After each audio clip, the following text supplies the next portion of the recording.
What's up, Spartans? Batman from TST Gaming here to keep you updated with everything Halo. And today, we're going over Season 8 of the MCC and what we can expect beyond that. But before we get started, please subscribe for more Halo content. So we recently got the MCC Development update for September 2021. And I'm not going to go over every part of the article because some of it is interviews and things of that nature, but I want to kick it off with the most important thing, which is Season 8. One of the most important things I think that they mentioned, and I quote, "With Halo Infinite's release now locked for December 8th, it's safe to say the remainder of the year is going to be a wild one here at the studio. While the MCC and Halo Infinite teams are generally separate entities, we do have overlap when it comes to shared areas like services, support, community, and more. To that end, it's important to us that we position MCC's 8th season for success, but also help alleviate any conflicts that could take away from the studio's focus on Halo Infinite's launch. To that end, Season 8's release later this fall will be our last official MCC update of this calendar year. Suffice it to say that we're going to finish this year on a high note with a jam-packed season that's actually swelled in some regards, as pieces once earmarked for later this year were pulled in order to clear the landing zone for Halo Infinite." So basically, they don't have an exact date yet as to when Season 8 will show up. It's just going to be sometime this fall. If I had to guess, I would say probably November at some point, so that way people have enough time to kind of play it ahead of time prior to Infinite. They also said, "As we think about the future, we've had a lot of conversations about how to best support MCC once Halo Infinite's free-to-play multiplayer is up and running. We've agreed on 2 key points. 1, we have more MCC work to do and support will continue. And 2, as a studio, it's not ideal to run and continue shipping seasonal updates for 2 different multiplayer titles concurrently. So while we very much have more updates coming, including more content, fixes, and features, the manner in which they are delivered is expected to shift. Starting next year, we're targeting pivoting away from our current seasonal model and cadence to instead focus on smaller MCC updates that can land when they're ready, based on development status and studio roadmap alignment. These updates will continue to be free and will include the unreleased features and content from this year, as well as a continued effort to improve stability and tackle legacy fixes where possible. We still have a lot of goodness to deliver in 2022. So it does sound like Season 8 is going to be the final official season we're going to get for the MCC. We are still going to be continuing to get more smaller updates. And it says that we still have a lot of goodness to deliver in 2022. So I think we're going to have support at least until then. They didn't mention 2023 or anything like that. My understanding was that they were originally planning to do 10 seasons. And finally, on this topic, they did mention, "I know this likely brings up a lot of questions, namely what this might mean for challenges, season points, the exchange, and all the other specific aspects that have come to make up a typical MCC season. We're working through more detailed plans for the future of MCC and look forward to sharing more info early next year. In the meantime, we're focused on finalizing Season 8 to ensure we give you an amazing release to cap off the year for MCC." Now, overall, I think this is a good move. They want to make sure that Halo Infinite is the priority, as it should be. I honestly hope that, even though now that they're talking about it being into smaller segments instead of large seasons, I hope they actually continue beyond what their 10th season plans were. Because I feel like there's so much more you can do with MCC. The next segment, they talked about the future of MCC modding. So one of the things that they say about this is we also want to provide a heads up on what you can expect around the future of MCC modding. It has been very exciting to see the community working with Halo Combat Evolved modding, and our team has been gathering feedback and partnering with the community to learn and grow as we look to the future. It was a key goal of ours to make sure that when the Halo CE tools were released, we were able to pay tribute to the legacy of Halo Custom Edition and deliver modding support for the entire community. Many of those tools and underlying source content already existed on the internet dating back to the original release in 2004. As we look ahead to the rest of the games and move into unprecedented territory, with a tremendous amount of game content, we are shifting our approach to modding on Steam. Modding tools for upcoming titles, including Halo 2 and 3 coming next, will be released with the corresponding Steam version of each game. Players who are interested in working on mods for MCC games other than Halo Combat Evolved will need to own the title on Steam in order to access the tools and related source files.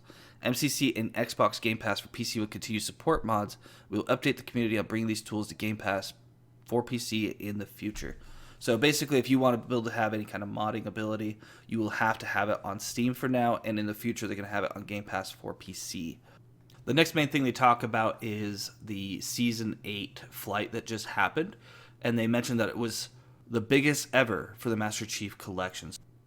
So then they also list the things that are currently in active development which are additional mod support for Halo 2 and Halo 3 in test, Halo Reach and Halo 4 in development, Steam Workshop support, as well as view model adjustment for all games coming with Season 8, Steam account linking coming with Season 8, PC file share coming with Season 8, custom game browsers, support for Halo 1 and 3 coming with Season 8, CGB filtering in Season 8, as well as new season content, mythic armors and skins in Season 8, additional accessibility support, it's in test right now, for colorblind support in Season 8, expanded subtitles in development.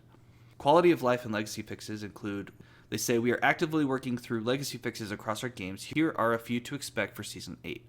Halo 4 Reclaimer lighting adjustments, improved stat tracking for Halo Reach Firefight, Halo 2 Classic lighting and cinematic fixes, Halo 2 friendly Zealot AI improvements, improved Halo 2 skull pickup queues, Halo 2 classic texture and bump map fixes that will bring closer to alignment with original Xbox, and then also we found the missing sun in Halo 2 Classic. InDesign iteration mod tools for Halo 4 and Halo 2 Anniversary, continued improvement to mod tools based on community feedback.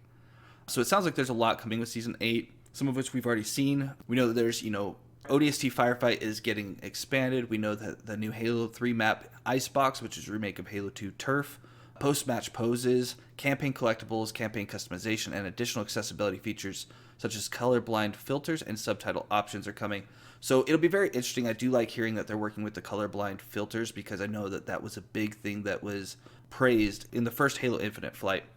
So towards the end, they do some interviews, and one of them was with the design director, Max Schlager, and Matthew Jordan, the designer, and they talked about bringing the maps into MCC.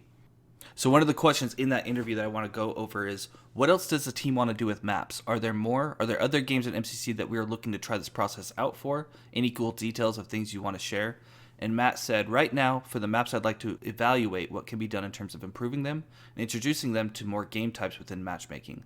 There are certainly some more maps I'd bring into MCC, whether it's for Halo 3 or not. I have investigated a few different options. I personally have a short list of some maps I'd like to bring in if the opportunity arises. As for things to come, I'll have to keep them secret and keep them safe. Max said, we will always be thinking about what to add to Halo MCC, and the list never seems to end. The team loves these games, and we hear your requests and feedback. The question is, if we wanted to add new content, which game do we add to it? We hear some players out there looking for more Halo 2 content, for example. So, with that, that was pretty much the highlight to me as far as the interview went. Two things there. The first thing is, they have more maps they want to bring in.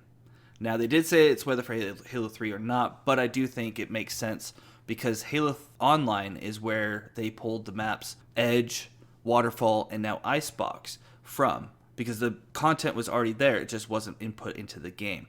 But now there's 3 other original maps from Halo Online that we still don't have in MCC, which is Diamondback, which is a desert-themed remake of Halo 3's Avalanche, as well as Reactor, which is a big team map, as well as Skybridge, which is another original map that never even made its way into the public builds of that game.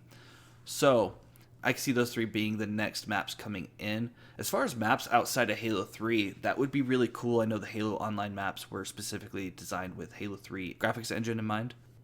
But if we can get new maps, that would be super cool. Like, I would love to see some Halo 1, Halo 2 maps.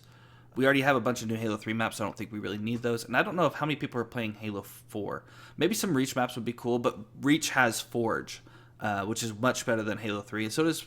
There are Forge-based maps in the later 3 games, 3, Reach, and 4, but 1 and 2 would be cool if we can get some new maps made, or maybe if they can create a Forge for Halo 1 and Halo 2, and even Halo 2 Anniversary. Halo 1 and 2, if they could get Forge, I think that would make it ideal, because then we can recreate some of the newer maps, maybe even maps from Halo Infinite, for example. Some of the maps, I mean, if we can actually get Forge support in Halo 1 and 2, I think that'd be fantastic. I think that's a big ask, but then we could create our own maps, and it would make it easier for the MCC developers to actually create new maps as well, because they could just use Forge maps. Or the fans will make it themselves if it's not being made. That would be, I think, probably the biggest thing now that I've thought about it. That'd be the coolest thing, I think, if they announce. I do want to see some Halo 2 content for sure. I'd like to see some Halo 2 Anniversary maps. There's just so few of it, so it makes it hard to want to just replay the same 5 maps over and over again. And they do close it out by saying that if you want to be a part of these flights and you haven't yet, please be sure to sign up for Halo Insider, which I'll provide a link on my guide on how to do so in the description below. And that's all we have for today. If you enjoyed this video, please like and subscribe. Thank you for watching TST Gaming, and until next time, just play.